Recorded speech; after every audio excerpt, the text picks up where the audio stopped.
Tervetuloa tänne Helsingin Kulttuuriareena Gloriaan. Magia Muukkonen. Kuulin, että pääsen finaaliin. Olen harjoitellut 2 tuntia päivässä. Minä vien voiton kotiin. Minulla on tässä vanhat ystäväni 3 naruveljestä. Heidän nimet ovat Pätkä, Keskiverto ja Pitkä.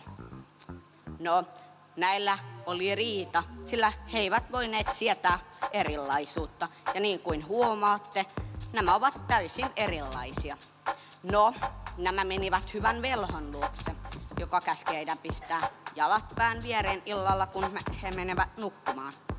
No, nämä naruveljet tekivät työtä käskettyä, ja aamulla, kun he heräsivät, olivat he saman mittaisia.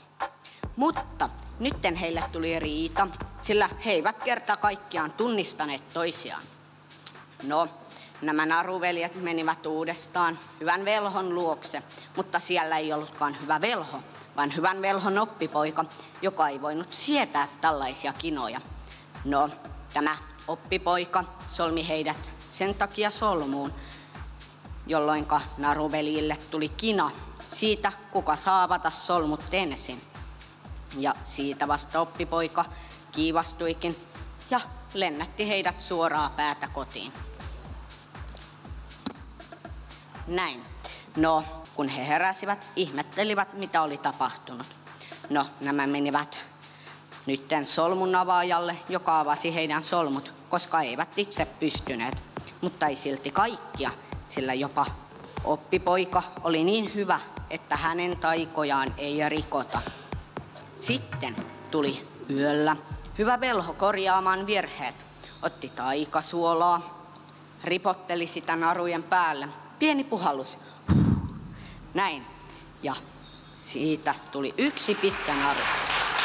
No, nämä veljet, tai hän, leikki koko päivän iloisesti. Ja illalla hän taas meni uupuneena nukkumaan, kääriytyi vilttiinsä. Ja kuinkas ollakaan, hän oli jättänyt ikkunan auki, josta tuli vastatuuli. Ja silloin taika raukesi ja tämä naru tuli täyteen solmuja. Silloin hän voi oppia, että he ovat veljiä. Olivat minkä näköisiä tai kokoisia tahansa, vaikka toisiinsa sidottuina. Moi, olipa temppu.